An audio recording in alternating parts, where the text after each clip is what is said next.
आज हम थोड़ा जो टॉपिक है वो है ग्रांट्स इन एड। ग्रांट्स इन क्या समझ आता है ग्रांट्स इन एड के मतलब ग्रांट्स इन एड क्या इससे क्या आप मतलब कंक्लूजन निकालोगे, क्या मतलब है इसका ग्रांट्स इन एड का?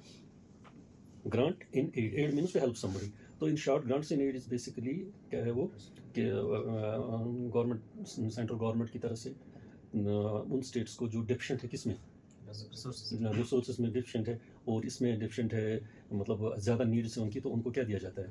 Grants in need. अब इसके ये बेसिकली क्या है, इसमें स्पेशल चीज़ क्या है? स्पेशल है कि ये कॉन्स्टिट्यूशनली मैंडेटरी है। आर्टिकल 275 एंड 280 आई थिंक, हाँ 280 के 82 के तहत कि गवर्नमेंट को देना ही देना है क्या? ग्रांट्स इन एड उन स्टेट्स को, क्योंकि हम एक फेडरलिज्म है, वो फेडरलिज्म में ज़रूरी है कि देयर इज इक्वल। ये तो आपने पढ़ा होगा, डायरेक्ट टू स्टेट ऑफ उसमें पढ़ा होगा। तो रिसोर्सेज शुड बी क्या इफेक्टिवली डिस्ट्रीब्यूटेड। तो अब ग्रांट्स इन एड में मतलब स्टेट गवर्नमेंट भी देखिए, यहाँ स्टेट गवर्नमेंट ये भी ग्रांट्स इन एड देती है। किनको देती है?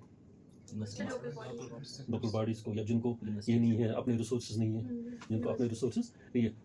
हाथ नीचे करो।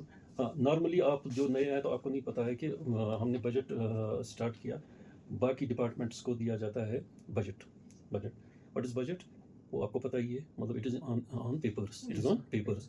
तो वो पेपर्स पे है तो वो ट्रेजरी पे जाता है, ट्रेजरी में वहाँ से वो डीडीओ बिल सबमिट करता है, तो उसका ये था। लेकिन ग्रांट्स इन एड में क्या होता है, एडवांस ड्राल भी कभी हो सकता है। देखिए मैं हाउसिंग डिपार्टमेंट में था, तो हम इनको देते थे म्यूनिसिपलिटीज ना, एसएमसी, इनको देते थे ग्रांट्स इन एड। ये एसएमसी श्रीनगर, एसएमसी जम्मू, उनको, और लाड़ा ना लेक्स एंड वाटरवेज, उनको उनकी लाड़ा के शायद नॉन प्लान सैलरी के लिए 20 करोड़ देते थे।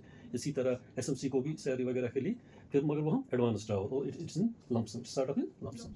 तो in short grants in aid is different from the budget.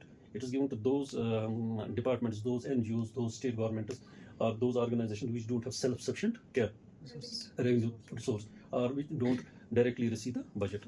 ठीक है? तो अब इसमें दो किस्म की ग्रांट से, एक है डिस्क्रिशनरी ग्रांट, दूसरी स्टैट्यूटरी ग्रांट। मुझे अच्छी तरह याद है, when I was posted in housing for the first time, तो वहाँ फिफ्थ कमीशन के क्योंकि वो मैंडेटरी स्टैट्यूटरी फिफ्थ कमीशन के ग्रांट्स नहीं आए थे। किनको? जैंट के को। अब उसमें बहुत सारे कॉम्प्लिकेटेड फॉर्म वगैरह, तो किसी ने पेन्स भी नहीं लिया था। तो अब वो वहाँ जो एडमिनिस्ट्रेटिव सेक्रेटरी है, तो उसने मुझे कहा कि हम ये लेटर्स वगैरह बनाएंगे, तो बहुत मेहनत करनी पड़ी, उसमें वो फॉर्मेट्स भरने पड़ते हैं वगैरह। तो फाइनली हमें फिफ्थ कमीशन के क्या आ गए, 15th कमीशन के ये आ गए। क्या 15th नहीं, 15th आज कौन सा कमीशन चल रहा है? 15 सॉरी 15 हाँ 15 तो वो फिर वो आए पहले, उसके बाद आज 16 कमीशन चल रहा है। हाँ तो उसके बाद उन्हीं दिनों फिर 16 के लिए मांग रहे थे फिगर्स। तो तब तक बहुत सारे स्टेट्स को दिया गया था, उनकी कुछ कंडीशंस है, मिसाल ऑडिट मैंडेट या डबल एंट्री जो हम करते हैं, ये डबल एंट्री, ये उनकी कुछ कंडीशंस वगैरह थी। तो फाइनली वो आ गई। तो शॉर्ट में क्या है ग्रांट्स इन एड, हाँ, कि उन स्टेट्स को दिया जाता है जिनको अपने बेस, और म्यूनिसिपलिटीज़ को ये जो खासकर ये जो है ना फाइनेंस कमीशन ग्रांट्स जो अंडर आर्टिकल 288 है कि वो मैंडेटरी देना है किनको? लोकल बॉडीज़ को। तो उनसे ज़्यादातर उनको आते थे इसके लिए छोटे छोटे डेवलपमेंट वर्क्स के लिए वगैरह वगैरह। तो और मगर वो ज़्यादातर इस्तेमाल किसके लिए करते थे? वो सैलरी के लिए। तो ये है ग्रांट्स इन एड का कंसेप्ट। तो अब इसमें कुछ काइंड्स भी है, कुछ एक बार डिस्क्रिशनरी ग्रांट तो मतलब ऐसे ही अंडर आर्टिकल 275 देते हैं। दूसरा है यही स्टैट्यूटरी ग्रांट, कौन सा हुआ? अंडर दिस फाइनेंस कमीशन, तो ये रिकमेंड करता है कि तीसरा है, मतलब ये भी एक ही किस्म का ग्रांट है, centrally sponsored schemes. Centrally sponsored schemes का मैंने शायद आपको पिछली बार बोला था। Have you any idea of central sponsored schemes?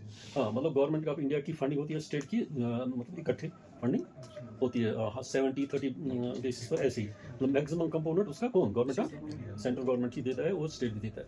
तो इसी तरह ग्रांट्स इन एड मतलब नॉर्मली तो इक्विटेबल डिस्ट्रीब्यूशन होना चाहिए।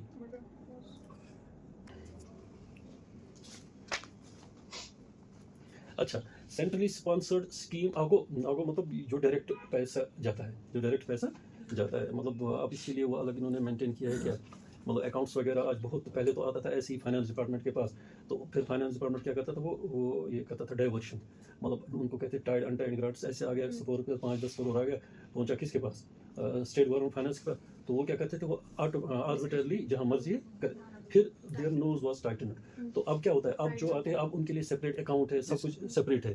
तो उसी से मतलब ये सब चीज़ें ये वाच होती हैं। ठीक है, तो सेंट्रली स्पॉन्सर्ड स्कीम्स में एक है मिसाल के जैसे रूरल डेवलपमेंट मनरेगा है, या हाउसिंग में है वो क्या कह रहे हैं उसको, हाँ आवास योजना, या और भी हेल्थ में है वो दूसरी क्या था ना, नारे तो नहीं है, और भी है नेशनल हेल्थ कुछ मिशन वगैरह। तो इनकी फंडिंग आती है कहाँ, गवर्नमेंट ऑफ इंडिया से। अब कभी मतलब गवर्नमेंट ऑफ इंडिया से जब ये फंडिंग आती है तो इनको यूटिलाइज भी करना पड़ता है, तो ये एट अ टाइम नहीं आती है। उसके लिए फिर क्या होता है, मतलब सपोज दे कमिटेड से 1 crore rupees for national health mission suppose.